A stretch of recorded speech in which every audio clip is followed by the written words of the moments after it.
तत्कालीन प्रधानमन्त्री जंगबहादुर राणाको मृत्युपछि उनका भाइ रणदीप सिंह नेपालको प्रधानमन्त्री तथा श्री 3 महाराज भएपछि शमशेर खलक र जंगबहादुरका सन्तानहरू बीचको सम्बन्धमा तिक्तता सुरु भयो। यही तिक्तताको बीच तत्कालीन प्रधानमन्त्री रणदीप सिंहको हत्या गरियो। यसपछि सत्ता र शक्ति शमशेर खलकको हातमा गएपछि जंगबहादुरका सन्तानहरूको अवस्था ज्यादै नाजुक बन्न गयो। यही विषयलाई लिएर गतको कार्यक्रममा जंगबहादुरका 3 छोराहरूको बारेमा कुरा गरेका थियौं। जेठा छोरा भीमजंग कुँवरको आफ्नै पितासँग भएको विवादका कारण अल्पायुमा नै ज्यान गुमाउनु पर्यो।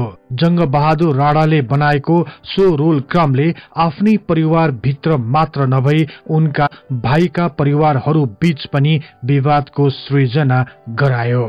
यही विवादबाट भएको रणदीप सिंहको हत्यापछि जंगबहादुरका अर्का छोरा जगतजंग पनि बच्न सकेनन्। उनी आफ्नो घरमा आराम गरिरहेको बखत खड्क शमशेरको निर्देशनमा आएका सेनाले उनलाई उनको घरमा नै हत्या गरिदिए। जगतजंगका 20 वर्षीय छोरा अर्थात जंगबहादुर राणाका नाति युद्ध प्रताप जंग आफ्नो चल सम्पत्तिहरू घरबाट लिएर जाँदा जाँदै बाटैमा उनको हत्या गर्यो। जगतजंगका अर्का भाइ जितजंग भने पहिले नै भारतमा गई बसेकाले उनी बाँच्न सके। यसरी जंगबहादुर राणाका 3 छोराहरूको बारेमा विस्तृत जानकारी अघिल्लो भाग 1 को कार्यक्रममा प्रस्तुत गरेका छौं। यहाँहरूको सजिलोको लागि सो कार्यक्रमको लिंक तल डिस्क्रिप्सन बक्समा दिएको छु। यो कार्यक्रममा भने अन्य भाइहरूको अवस्थाको बारेमा कुरा गर्नेछौं।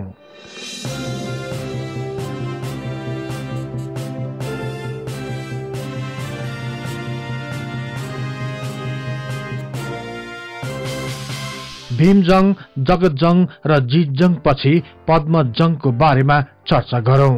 जंगबहादुर राणाले चौतरिया रणशेर शाहकी छोरी विष्णु कुमारीसँग विवाह गरेका थिए। यिनी विष्णु कुमारीको कोखबाट विक्रम सम्वत 1914 साल कार्तिक 28 गतेका दिन पद्मजंग राणाको जन्म भयो। आफ्ना पिता जंगबहादुरले बनाएको रोल क्रममा उनी आफ्ना दाजुहरू जगतजंग र जितजंग पछि 7औं स्थानमा परेका थिए। श्री 5 महाराज तथा प्रधानमन्त्री रणदीप सिंहको पालामा आफ्ना दाजु जगतजंग पश्चिमी कमान्डिङ जनरल र जितजंग पूर्वी कमान्डिङ जनरल भएपछि पद्मजंगले दक्षिणी कमान्डिङ जनरलको पद प्राप्त गर्न सफल भए। तर धीर शमशेरको मृत्युपछि जितजंग कमान्डर इन चीफ पदमा बढुवा भए भने पद्मजंग पश्चिमी कमान्डिङ जनरल भए। इतिहासकार प्रमोद शमशेरका अनुसार कमान्डर इन चीफ जितजंग भारततिर नै पलायन भएपछि पद्मजंगलाई कायम मुकायम कमान्डर इन चीफ बनाइएको थियो। महाराज रणदीप सिंहको हत्या भएको सूचना पाउने बित्तिकै पद्मजंग हतार हतारमा ब्रिटिश रेजिडेन्सीमा पुगी शरण लिए। ब्रिटिश रेजिडेन्सी स्थित शरणमा नै रहेको बेला तत्कालीन प्रधान सेनापति खड्ग शमशेरले उनलाई भेट्न गए र पद्मजंगलाई भने राजमाता ललित राज्य लक्ष्मीको विशेष आग्रहबाट हजुरलाई फर्काउन आएको छु। हजुरले ज्यान सम्बन्धी डर मान्नु पर्दैन। हजुरको जीवनको जिम्मा म लिन्छु भनेपछि पद्मजंग राणा ब्रिटिश रेजिडेन्सीबाट बाहिर निस्कन तयार भए। पद्मजंग ब्रिटिश रेजिडेन्सीबाट निस्किएपछि प्रधानमन्त्री वीर शमशेरलाई भेट गर्न गए। वीर शमशेरसँग यिनले भारततर्फ गई बसोबास गर्ने इच्छा व्यक्त गरे। वीर शमशेरको अनुमति लिएर पद्मजंगले आफ्नो चल सम्पत्ति लिई भारतको इलाहाबादतिर लागे। यसका साथै प्रधानमन्त्री वीर शमशेरले उनलाई प्रशस्त भत्ता पाउने व्यवस्था पनि गरिदिए। साथै यो पनि भने कि सरकार विरोधी तत्वलाई साथ नदिएसम्म यो भत्ताको व्यवस्था गरिनेछ। इतिहासकार प्रमोद शमशेर राणाका अनुसार यिनी प्रस्थान गर्दा 1200 भरियाहरू यिनको भारी बोकेर गएका थिए। काठमाडौँबाट प्रस्थान गरी चन्द्रगिरीको देउरालीमा पुगेपछि उनले आँखाभरि आँसु पारी देउरालीमा एउटा ढुङ्गा चढाए अनि काठमाडौँतर्फ अन्तिम पटक हेरी सदाको लागि विदा भई यहाँबाट हिँडे। पद्मजङ इलाहाबादमा नै रहँदा आफ्ना जेठा छोरा पीयूष जङको व्रतबन्धको कार्यक्रममा आफन्त सबैलाई निम्तो दिएका थिए। यस भेटमा पनि उनका आफन्तहरू बीच वीर शमशेरलाई हटाउने विषयमा छलफल भयो। यसभन्दा अघिका जितजङ र रणवीर जङको प्रयास असफल भए तापनि पुनः प्रयास गर्ने विषयमा एकमत भए। यस अभियानको लागि रणवीर जङलाई नेतृत्वको जिम्मा दियो र त्यहाँ उपस्थित भएकाहरूबाट आर्थिक संकलन पनि गरियो। जंग बहादुरका छोराहरू मध्ये सबैभन्दा सम्पन्न रहेका पद्मजङले सो अभियानप्रति नैतिक समर्थन जनाए तापनि आर्थिक सहयोग भने गरेनन्। यिनै पद्मजङले पछि आफ्ना पिता जंग बहादुरको जीवनीको पुस्तक लेखेका थिए। जंग बहादुरका अर्का छोरा बबर जङ थिए। जंग बहादुरका अर्का रानी पुतली महारानीको तर्फबाट विक्रम सम्वत 1908 मा बबर जङको जन्म भएको थियो। विवाह पूर्व पुतली महारानी राजदरबारकी सुसारे थिइन् र यिनीबाट नै जंग बहादुरले राजदरबारका धेरै गुप्य कुराहरू थाहा पाउँथे। पछि जंग बहादुरले यिनलाई विवाह गरी महारानीको पद दिलाए। जंग बहादुर राणाको मृत्यु भएको 3 दिनपछि यिनी पनि सती गइन्। बबरजङ तत्कालीन ब्रिटिश भारत सरकारका प्रधान सेनापति Lord Charles Napier of the मगदालाको संरक्षणमा भारतमै रही सैनिक प्रशिक्षण समेत पाएका योग्य व्यक्ति थिए। यिनी टाठा र सिपालु व्यक्ति हुनको साथै अंग्रेजी भाषामा पनि राम्रो दखल थियो। यही भएर बबरजङलाई पिता जंग बहादुरले खुब मन पराउँथे। पिता जंग बहादुरले बनाएको रोल क्रममा उनलाई 9औं स्थानमा राखिएको थियो। यति हुँदा हुँदै पनि इतिहासकारहरूका अनुसार यिनी साह्रै श्रीलम्पट थिए। यसै सम्बन्धी एक घटनाको उल्लेख गर्दै इतिहासकार पुरुषोत्तम शमशेर जवरा लेख्छन्, तत्कालको सैनिक नियम अनुसार हनुमान ढोका राजदरबारमा राणाजी जर्नेल कर्णेलहरूलाई पाल्लै पालो पहराको नेतृत्व गर्न पठाइन्थ्यो। यहाँको कार्य त्यति सजिलो थिएन, त्यसैले जर्नेल कर्णेल राणाजीहरू यहाँ आउन मन पराउँदैन थिए। तर बबरजङ भने यही आउन आतुर हुन्थे। यसको मुख्य कारणै राजदरबारमा रहेका सयौं तरुणी सुसारेहरू थिए। बबरजङले यी सुसारेहरूलाई आफ्नो नजिक बनाइसकेका थिए। बबरजङको यो नियत एक दिन राजा सुरेन्द्रलाई थाहा भयो। यसपछि यही विषयमा राजा सुरेन्द्र र जर्नेल बबरजङ बीच भनाभन भयो। यो विवादले ठूलो रूप लिएपछि बबरजङलाई त्यहाँ पठाउन छोडियो। यसपछि राजा सुरेन्द्रले बबरजङलाई भेट्ने बित्तिकै अपमान गर्ने गर्दथे। विक्रम सम्वत 1933 साल मंसिर 1 गतेका दिन महाराज जंग बहादुरलाई जनरल बबरजङको स्वास्थ्य स्थिति गम्भीर अवस्थामा पुगेको सूचना दिइयो। जर्नेल बबरजङको क्षयरोगको कारण गम्भीर अवस्थामा पुगेको स्थानीय चिकित्सकले पूर्व जानकारी दिएका थिए। यसपछि उनलाई आर्यघाटमा लग्नुपर्ने सल्लाह दिए। आर्यघाटमा पुर्याएको 6 दिनपछि नै उनको मृत्यु भयो। बबरजङको मृत्यु भएको 6 महिना अघि मात्र जंग बहादुरका अर्का छोरा नरजङको पनि मृत्यु भएको थियो। यसरी छोटो समय भित्र नै आफ्ना छोराहरू नरजङ र बबरजङको असामयिक मृत्युले जंग बहादुरलाई साह्रै मर्माहत बनायो। यसपछि आफ्नो मन बहलाउन महाराज जंग बहादुर आफ्ना केही परिवारका सदस्यहरू र केही सैनिकहरूको साथमा अन्तिम शिकार यात्राको लागि थापाथली दरबारबाट प्रस्थान गरे। इतिहासकारहरूका अनुसार जंग बहादुरका सबैभन्दा होनहार छोरा रणवीर जङ थिए। रानी सिद्धि गजेन्द्र लक्ष्मीको कोखबाट रणवीर जङको जन्म भएको थियो। सिद्धि गजेन्द्र लक्ष्मी जंग बहादुरको जेठी पत्नी प्रसाद लक्ष्मीकी बहिनी अर्थात जंग बहादुरकी साली थिइन्। जंग बहादुर प्रधानमन्त्री हुनुभन्दा धेरै वर्ष पहिले काजी प्रसाद सिंह बस्नेतकी छोरी अर्थात आफ्नै साली सिद्धि गजेन्द्र लक्ष्मीसँग विवाह गर्न चाहेका थिए। तर त्यस बखत यिनको आर्थिक अवस्था दयनीय भएकोले पिता प्रसाद सिंहले जंग बहादुरलाई छोरी दिन मानेनन्। पछि सिद्धि गजेन्द्र लक्ष्मीको विवाह अर्कैसँग भयो। यो सबै घटनाहरू जंग बहादुरको मनमा ताजै थियो। आफ्नो बाध्यताको कारण विवाह हुन नपाएको पीडालाई प्रधानमन्त्री भएपछि पूरा गर्ने प्रण गरे। उनले सिद्धि गजेन्द्र लक्ष्मी बसेको स्थान पत्ता लगाएपछि हात्तीमा चढेर तिनको घर पुगे अनि हात्तीबाटै उफ्रेर झ्यालफोरी घरभित्र प्रवेश गरे। घरमा रहेकी सिद्धि गजेन्द्र लक्ष्मीलाई उठाएर आफ्नो दरबार ल्याई सिन्दूर हाली पत्नी बनाए। पछि तिनको पूर्व पतिलाई जारी बापत केही नगद दिएर पन्छाए। जंग बहादुरले सिद्धि गजेन्द्र लक्ष्मीलाई महारानीको पदवी पनि दिए। यिनैबाट रणवीर जंगको जन्म भएको थियो। यिनलाई गोरे जर्नेल भनिन्थ्यो। तत्कालीन प्रधानमन्त्री जंग बहादुर राणाले बनाएको रोल क्रममा आफ्ना छोरा रणवीर जंगलाई 10औं स्थानमा राखेका थिए। आफ्ना दाजुहरू जगतजंग पश्चिमी कमान्डिङ जनरल र जितजंग पूर्वी कमान्डिङ जनरल, पद्मजंग दक्षिणी कमान्डिङ जनरल भएपछि रणवीर जंगलाई उत्तरी कमान्डिङ जनरल बनाइएको थियो। पछि पद्मजंग कायम मुकायम कमान्डर इन चीफ भएपछि रणवीर जंग पनि कायम मुकायम पश्चिमी कमान्डिङ जनरल भई जंगी अड्डाका तालुक सम्हालेका थिए। तत्कालीन श्री 3 महाराज तथा प्रधानमन्त्री रणदीप सिंह विरुद्ध शमशेर खलकहरूले षड्यन्त्र गर्दैछन् भनी रणवीर जंगले गोप्य रूपमा थाहा पाएका थिए।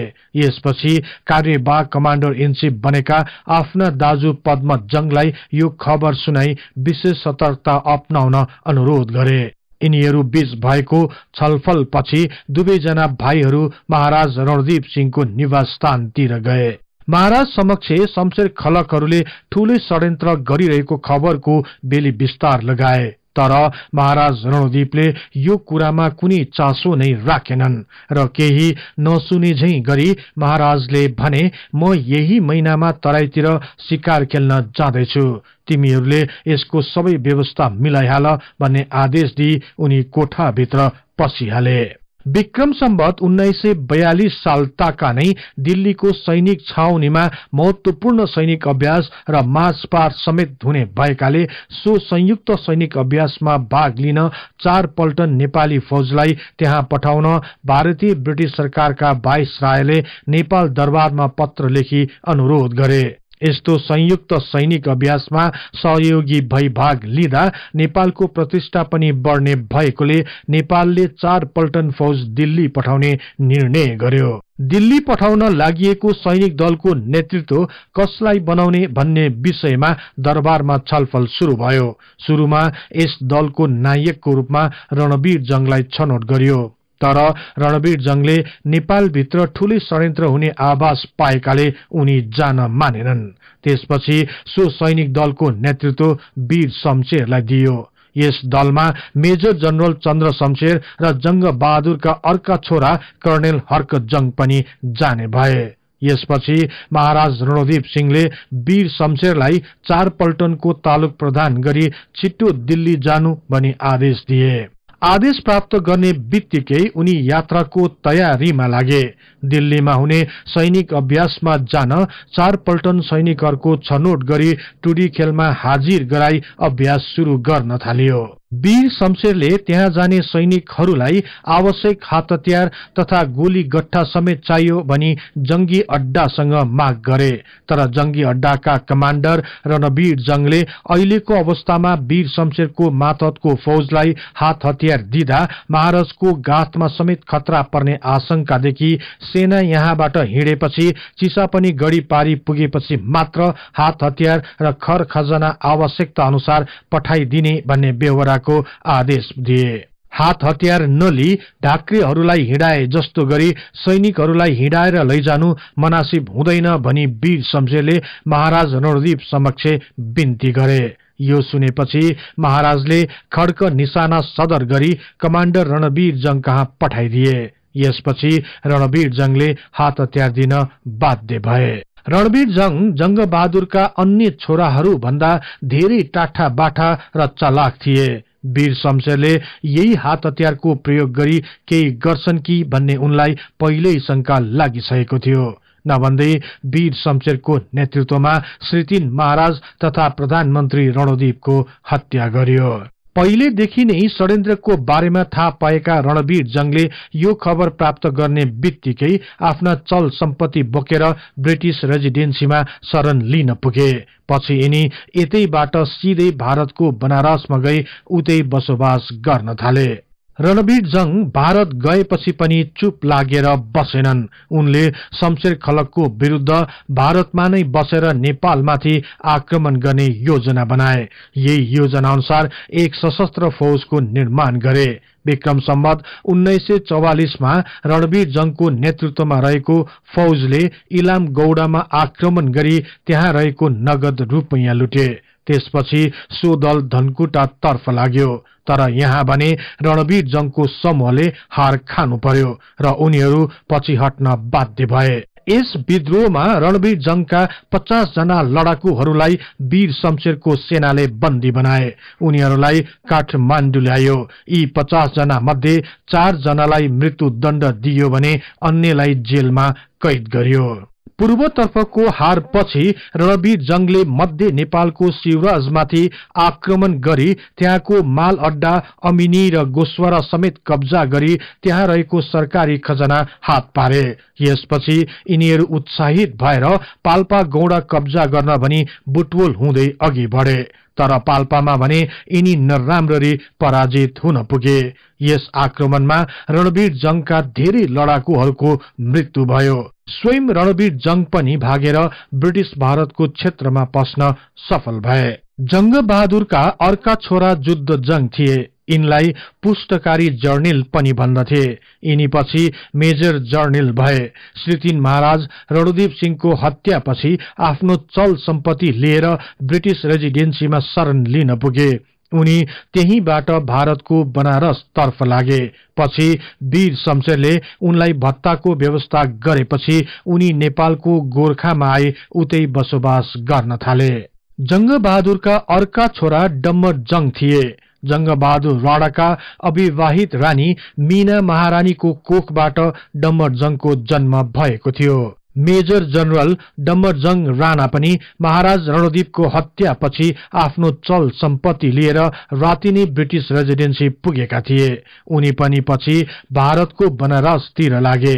तर पछि उनलाई पनि वीर शमशेरद्वारा भत्ता दिने व्यवस्था भएपछि पोखरामा आई बसोबास गर्न थाले। जंग बहादुरका अर्का छोरा रणजंग राणा थिए।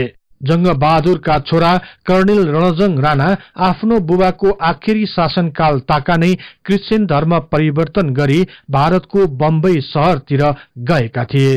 त्यसपछि उनको बारेमा त्यति धेरै जानकारी भने प्राप्त हुन सकेको छैन। त्यस्तै जंग बहादुरका अर्का छोरा हर्क जंग थिए। हर्क जंग जंग बहादुरका अविवाहित रानी गजबदन तर्फका छोरा थिए। विक्रम सम्वत 1921 माघ 28 गते जन्मेका यिनी पछि सेनाका कर्णेल भए। विक्रम सम्वत 1942 साल ताका भारतको दिल्ली तर्फ जाने सैनिक समूहमा यिनी पनि परेका थिए। कर्णेल हर्क जंग राणा भारतमा जाने सैनिकहरूका साथ बाग दरबारमा नै बसी रहेका थिए। सो रात भएको घटनाबारे उनले तुरुन्तै थाहा पाइहाले। शमशेरहरूद्वारा श्री 3 महाराज रणदीप सिंहको हत्या गरिएको सूचना दिन घोडा चढी सर्वप्रथम थापाथली दरबार पुगे। त्यहाँबाट आफ्नो सके जति चल सम्पत्ति लिएर थापाथली स्थित सबै दाजुभाइहरूलाई सो घटनाको बारेमा सूचित गरे। त्यसपछि उनी आफ्नो दाजु अर्थात मुखिया जर्नेल जगत जंगलाई भन्न मनहरा दरबारतिर लागे। कर्णेल हर्क जंग राति नै पशुपतिनाथको मृगस्थलीको जंगलमा घोडा सहित लुकेर बसे। त्यसपछि स्वर्गीय रणदीप सिंहको आर्यघाटमा दाह संस्कार गरेको देखेपछि पहाडको बाटो कुलेखानी हुँदै मुङलान तर्फ पलायन भए। नेपाल छोडेपछि यिनी भारतको पंजाब स्थित पटियालामा गई बसोबास गर्न थाले। इतिहासकार पुरुषोत्तम शमशेर जबराका अनुसार पछि वीर शमशेरद्वारा भत्ता पाउने व्यवस्था भएपछि हर्कजंग नेपाल आई पोखरामा बस्न थाले। जंग बहादुरका अविवाहित रानी श्यामा रानीबाट ललित जंगको जन्म भएको थियो। शमशेर खलकद्वारा श्री 3 महाराज तथा प्रधानमन्त्री रणदीप सिंहको हत्या भएपछि मेजर जनरल ललित जंगले पनि आफ्नो चल सम्पत्ति लिएर राति नै ब्रिटिश रेजिडेन्सीमा शरण लिन पुगेका थिए। त्यसपछि उनी पनि त्यहाँबाट सिधै भारतको बनारसमा आई बसोबास गर्न थाले। उनी केही वर्ष बनारसमा नै बसी पछि भत्ता पाई पाल्पातिर बसाई सरे। मानसिंह जंग राणाको बारेमा त्यति धेरै जानकारी नभए तापनि उनको सानैमा मृत्यु भएको थियो, तर के कारणले मृत्यु भयो र कहिले भयो भन्ने बारे त्यति स्पष्ट जानकारी हुन सकेको छैन। जंग बहादुरकी अर्की अविवाहित रानीबाट नरजंगको जन्म भयो। जंग बहादुर राणा जीवित छँदै विक्रम सम्वत 1933 साल जेठ 3 गते दिनको बिहानी पख कर्णेल नरजंग अकस्मात बिरामी भए। यसरी अचानक बिरामी भएपछि उनको शरीर ज्वरोले झन काम्न थाल्यो। अन्ततः उनको मृत्यु भयो। उनको मृत्युको कारण भने उनी मरिसकेपछि मात्र थाहा भयो। उनी गत केही समय अघिदेखि अफिमको सेवन गर्ने कुलतमा लागेका रहेछन्। त्यस दिन उनले केही बढी नै अफिमको सेवन गरेकाले उनको मृत्यु भएको थियो भनी उनका दाजु पद्म जंगले आफ्नो पुस्तकमा उल्लेख गरेका छन्। महाराज जंग बहादुरको कान्छा छोरा वीर जंग भए। जंग बहादुरको अविवाहित रानी राम्री महारानीबाट जेठा छोराको रूपमा नरजंगको जन्म भएको थियो भने विक्रम सम्वत 1934 सालमा वीर जंगको जन्म भयो। श्रीतिन जंग बहादुर राणाको मृत्युपछि यिनी पनि पत्थरघट्टामा सती जान चाहन्थिन्, तर यिनी गर्भवती भएकीले सती जानबाट रोक्यो। पछि यिनीको गर्भबाट वीर जंगको जन्म भयो। वीर जंग नै जंग बहादुरका सबैभन्दा कान्छा छोरा थिए। वीर जंग जन्मनु भन्दा अघि नै प्रधानमन्त्री भएका रणदीप सिंहले भनेका थिए, यो मेरो दाजु स्वर्गीय जंग बहादुरको आखिरी निशानी हो, तसर्थ छोरा जन्मेमा उसलाई मैले मेजर जनरल पद दिनेछु। नभन्दै छोरा वीर जंगको जन्म भयो। गर्भमा रहँदा नै वीर जंगलाई जर्नेलको पद दिइसकेको हुनाले उनलाई गर्भे जर्नेल पनि भनिन्थ्यो। पछि शमशेर खलकहरूले श्रीतिन महाराज रणदीपको हत्या गरेपछि मेजर जनरल वीर जंगलाई तत्कालीन प्रधानमन्त्री वीर शमशेरले माफी दिई भत्ताको व्यवस्था गरिदिएपछि यिनी पाल्पामा आई बस्न थाले।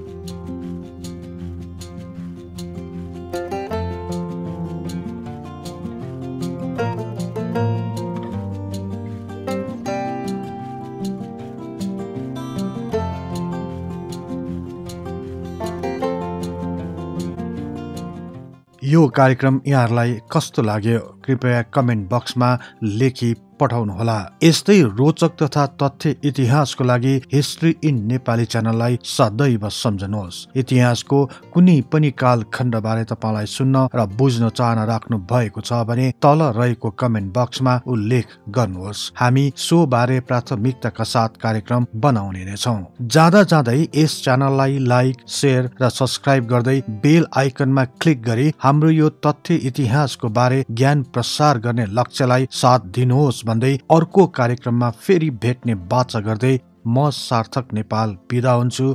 हवस् त, नमस्कार।